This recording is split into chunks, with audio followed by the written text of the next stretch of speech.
Hey, food trading is probably one of the earliest commerce activities recorded in human history. However, despite this initial head start, it is often an industry which lags behind in terms of technology. Today on LokadTV, we're going to discuss exactly why this is and understand what some of the challenges are that must be overcome in order to ensure the variety of fresh produce is available in supermarkets every day. So Johannes, what is it about the food industry that makes it quite so particular? I mean, first of all, it's like super large and ancient. So those two combinations are relatively rare. I mean, there are some industries like cars that are super large, but they are not ancient. I mean, they are 1 century old, basically. Here, it's a huge industry with practices that are dating. I mean, sometimes they are dating for several centuries.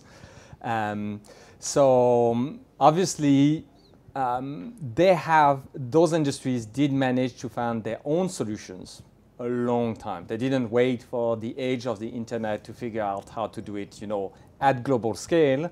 You even have, discussion centuries ago about whether some countries would be allowed to import wheat or this sort of thing. So it has, I mean, the idea of globalizing the food market, it is literally going back centuries in the past.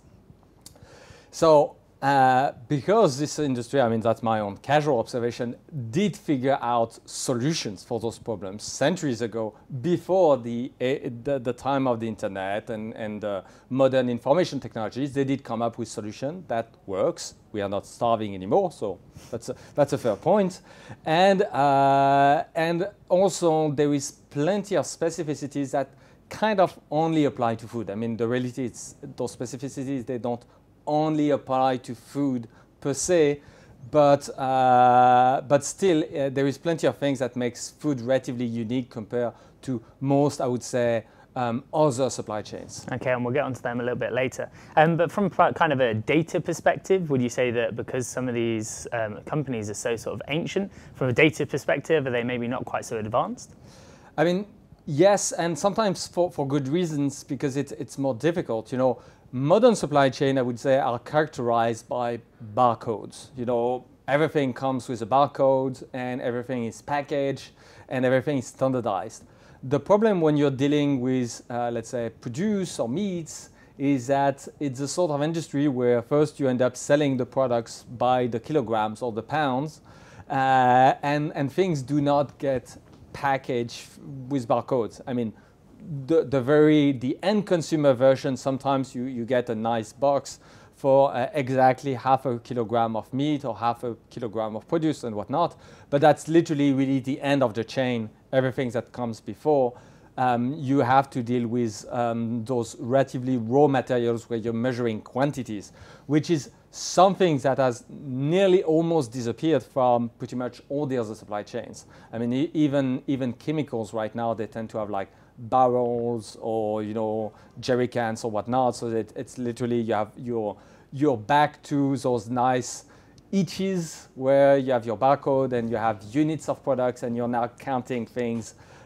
in kilogram. Okay, so let's get on to some of those challenges then.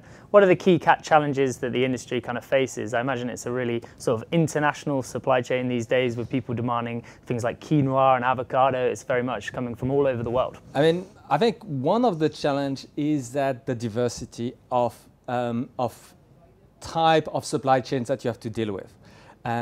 Because when you say food, you have tons, I mean, under this kind of global, not global, there's this overall term, you have like many worlds in that.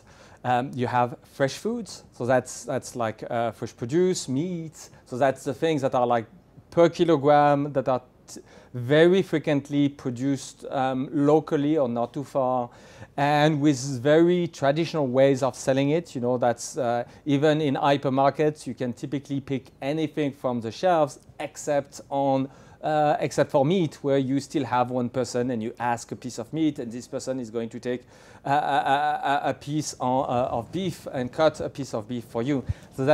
So you have like the fresh food, where with specialties, meat, fish, produce, it tend to be like literally specialties on their own.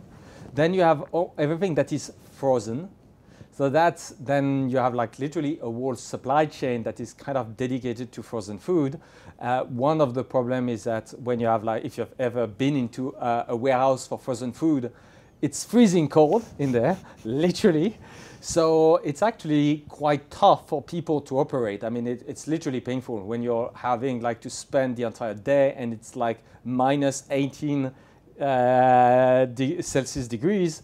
It's very, very cold. And if you have to spend, you know, the entire day, it is not comfortable in the slightest. So bottom line, people who operate supply chain of frozen food, they want to, and they have been very aggressively moving toward like end-to-end robotization, so that they have as few people as possible operating with frozen foods. Okay, let's sort of tackle that idea of expiration dates then, and particularly with fresh food. How are these big sort of hypermarkets managing that? Because it's a complete logistical nightmare if you think about the different products they got to manage, the different expiry dates. It must be quite challenging.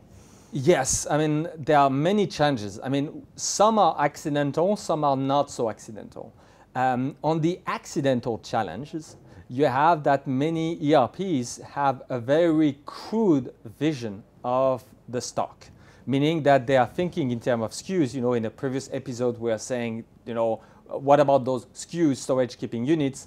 What's wrong with them? Well, for food, what's wrong is that the notion of SKU do not embed the expiration date. So actually, when you say you have 20 units, from an hypermarket perspective, when you have food, it's not exactly that. You have maybe like 4 units that expire in 1 week and the rest that expire in a month. And you really want to have this fine-grained vision about your stock. So that's, I would say, and the fact that most ERPs and most, you know, systems that I've seen do not typically manage that. So I would say that's the accidental complexity. You have a business angle that should be managed by your system, but is not. So that creates tons of supply chain complications that are purely accidental. And then you have the not so accidental complications. The not so accidental complications is that customers are kind of messy. They might actually pick something on the shelf, look at it, walk for 5 meters, and finally spot something that they like better, and they're just going to put it back, but not exactly where it belongs, like somewhere else. And then other customers end up, you know, observing like stockouts on the shelves, but actually, if you look at the electronic record, it's not necessarily that the product is gone. It might be that just the product is misplaced. And again, that can happen to people, to other supply chains, not just, you know, that happens to other supply chains, for example, for retailers selling clothing. But I think hypermarkets are especially noisy environment. I would say noisy with a lot of noise in terms of data, I mean. Okay, and how about sort of the complications for fresh food from kind of the supply side? Because you're very reliant on these kind of suppliers who are reliant themselves on things like harvest, things like weather. So how sort of easy is that to manage? Yes, that's interesting, because what makes it kind of, what should be making the situation a bit more easy is that if you're dealing, you know, with hypermarkets, supermarkets, and food, normally you're pretty much dealing with only relatively fast movers products, you know. For example, for fresh food, it doesn't make any sense to have something super fresh if you can't even sell 1 unit a day, or you have to be like a mini market with 80% gross margin to support that. But other than that, you need rotations. Otherwise, you're just going to discard your unsold, you know, expired inventory all the time. So by definition, you have decent rotation rates, which from a statistical perspective really helps to get good forecasts. You know, it's much easier to forecast the demand for a product that is selling like 10 units a day in an hypermarket compared to forecast correctly something that is selling 1 unit a week. So food in this respect is relatively on the easy-ish end of the spectrum due to volume. But indeed, where things in terms of supply chain, you know, forecasting and optimization gets a lot more complicated is that your suppliers are a lot less reliable, and that they are actually unreliable in multiple ways. The classical way is just the lead times, the varying lead time. So you have suppliers, you pass an order, and the supplier can take like 2 days to deliver or 5, and so you need a lead time forecast probabilistic that reflects this uncertainty. That exists as well for fresh food. But what you get, I would say, on top is that when the supplier does deliver, you have quality control. I mean, most retailers, modern large retail networks nowadays, they have like quality control checks that happen at the distribution center level, and they identify products that are not deemed, I would say, of quality that is high enough to be put on the shelves. It can be products like produce that don't look good. They would not necessarily be a threat to their customers, but if they don't look good, they are not going to be sold. So you need to do something else. I mean, maybe use them for cakes or something. Okay, and in that scenario, if you've got a problematic kind of supplier, how easy is it to kind of multi-source and use a different supplier? Or is it kind of a case that there's a lot of these different retailers that are actually competing for stock with single suppliers? Yeah, that's an extra complication. Is that so you order 100 units from from one of your supplier, and then they deliver 100, but out of those 100, you have to get rid of 20 units because they don't pass your quality. So your quality controls. So that's first source of uncertainty, but indeed the reality is that very frequently, for example, in France, we have just near Paris, Rungis, where it's like a gigantic wholesale market for food products, where retailers go and auction the goods that are brought by many smaller suppliers. So indeed, large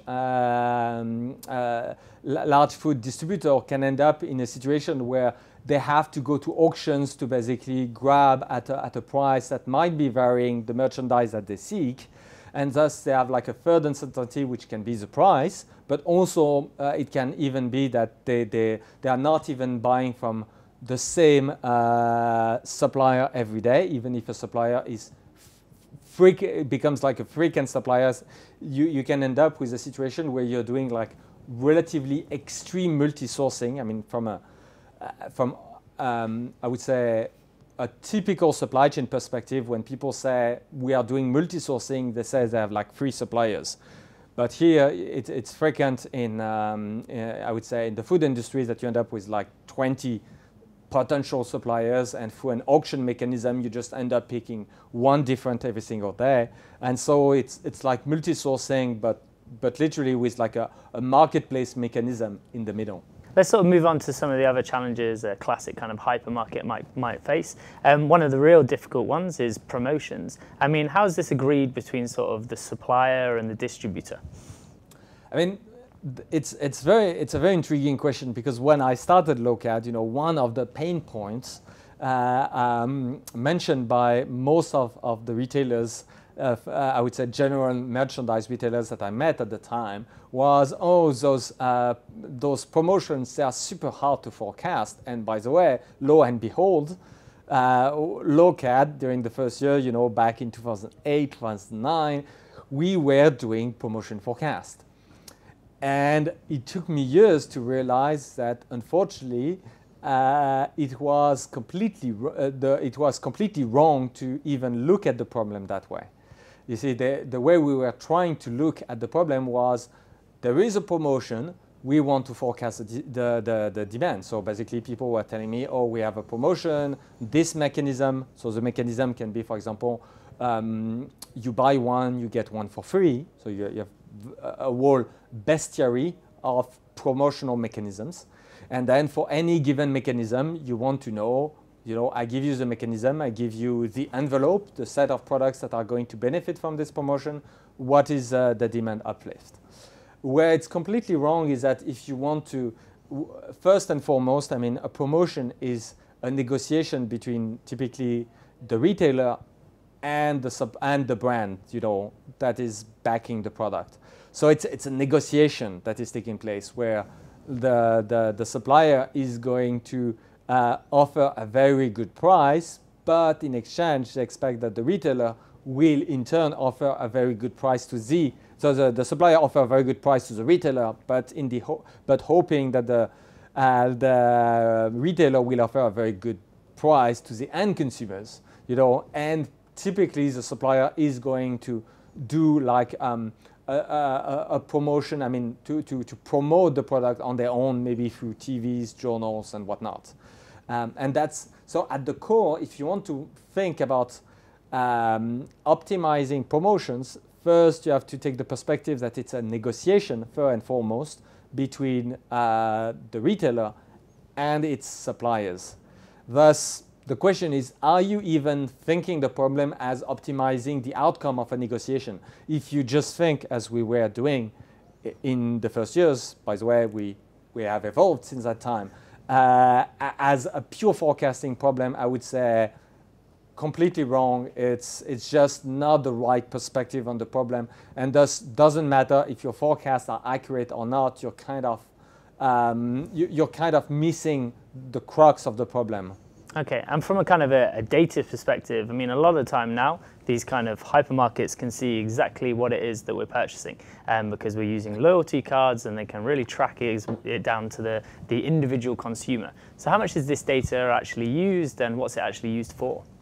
So indeed, they have a lot of data, and I would say data that is like incredibly rich. With baskets, when if you can access, because the thing is that for my hypermarket, if you're like a regular customer, you're maybe going to buy hundreds of products per year from this hypermarket. So that gives you like, in terms of profiling you, that gives you an enormous amount of information. So it's incredibly rich. There is very few, I suspect, companies who could rival, even if you think in terms of your bank knows a lot about you, but they don't necessarily they don't necessarily have thousands of transactions per year, or they have, but they have like mundane transactions that tells nothing about you, where, for example, you probably have a mobile subscription that is something like 30 euro-ish per month, but that tells pretty much nothing about you. And so you have tons of lines that just tells nothing. On the contrary, in an hypermarket, you can really see which brand, which type of products. For example, I would guess it's pretty hard to pinpoint your religion from looking at your bank accounts. But if you go to a food hypermarket and you're buying halal, it doesn't take a data scientist genius to figure out what could be your potential religion. So you have a lot of information. Then what do you want to do with that? There is plenty of ways. The media are frequently there is some degree of hysteria going on those evil world companies who would be doing very evil things with the data. My own casual observation is, despite all the hype and all the things that you can read in the professional press, on average, they are doing about nothing with this data. So it's very disappointing. They have set up massive loyalty programs. They have invested, a lot for decades on the case now. And literally, most of the time, they are doing nothing with this data. Or I would say relatively dumbish things, such as, for example, you identify young women who are going to buy something for pre-birth, some pre-birth goods for very, very, very young infants, and then they are going to send some promotional stuff related to infants, which is like the degree zero of doing anything remotely smart with this data, and that's just direct marketing. That's not even a supply chain optimization. So as far as supply chain are concerned, I would say, to my knowledge, the vast majority of those companies are exactly doing nothing with this data. When I say this data, I mean to the baskets. Okay, and let's talk about one of those companies that's supposedly doing lots with data is Amazon. Amazon are now sort of entering the fresh food market with Amazon Fresh. How's that going to impact the industry, and how are we seeing the growth of e-commerce in the industry? I believe that Amazon is facing yet another uphill battle, because here they will be competing with the physical infrastructure of that is in place from those entrenched players. And again, food is relatively difficult. You know, it can be literally messy. I mean, it's something stupid, but when you're selling books, if a book falls on the floor in your warehouse, it doesn't make a mess. You know, worst case, the book is damaged, you can't sell it anymore, so you're just going to discard it. When, let's say, you have a bottle of wine, if you let it drop, it creates literally a mess that you need to clean up. So you're facing like very mundane, dumb problems where, you know, high-speed automation is not actually super easy, because when things breaks, it gets messy, you have a lot of liquids, you have things that can be explosive, for example, oils, or if you're just piling, you know, bottles of oils, it's like literally things that if they, in case of fire, it's a major hazard. So where I see, and those, I would say, entrenched players, they had decades to be relatively good with all those very mundane problems that do not require super high tech to be solved, but still it's a lot of very mundane problems that need a solution. So Amazon will need to figure out ways to solve those problems, and if they want to have a competitive edge, they will need to figure out, you know, their own usual mix of high tech, low price, and they will need to figure out solutions for every single one of those very mundane problems. And again, when I was saying that the supply chain for food, it's like many worlds. Like you have frozen food, you have dry food, you have produce, you have XXXXX. And it's interesting because what we have seen with world food is that they tend to be, my own casual observation is that they try to go mostly down the road of either acquisitions or partnership. For example, in France, they have closed a deal with Monoprix, which is a well-known, relatively urban food retailer. But so they didn't decide to do like to roll everything on their own, but they are taking a partnership with an established player, which asks the question is how will they manage to kind of have this tech edge to their supply chain instead of just, you know, being like a marginally better website. You know, that's okay. And so to start sort of concluding today, it's kind of the main conclusion that basically the reason why the fresh food industry is a little bit behind, a little bit maybe more traditional in its approaches, is because there's a lot of challenges that it kind of needs to overcome. Yes, I think there is a huge diversity of challenges, and the software tools, the traditional software tools, were just very, very bad at it. So as a result, and also, you know, because in fresh food, if you're bad, literally your products goes to waste super fast. So the penalty for being bad at supply chain is dramatic. You know, for most other industries, if you're just 1 week off, kind of okay, it's not that good, but you know, it's not the end of the world. In fresh food, if you're 1 week off, you literally lost your merchandise. So that means that the degree of tolerance that those retailers and, you know, suppliers, wholesalers, and all those people who operate in this industry, their degree of tolerance to poorly performing tools was actually very low. Which means that, and what I've seen is that basically software vendors have routinely failed decades after decade in delivering any kind of truly satisfying solutions. So basically they did upgrade from their old, I would say, paper-based solution to Excel-based solution, where Excel is just like a glorified, upgraded version of what was done on paper before. But fundamentally, they have still not figured out, I would say, ways to do it in ways that are much smarter. And I hope with the sort of technologies that at Lokad we have developed, we have something better to offer now. Okay, brilliant. We'll have to wrap it there, but thanks for your time.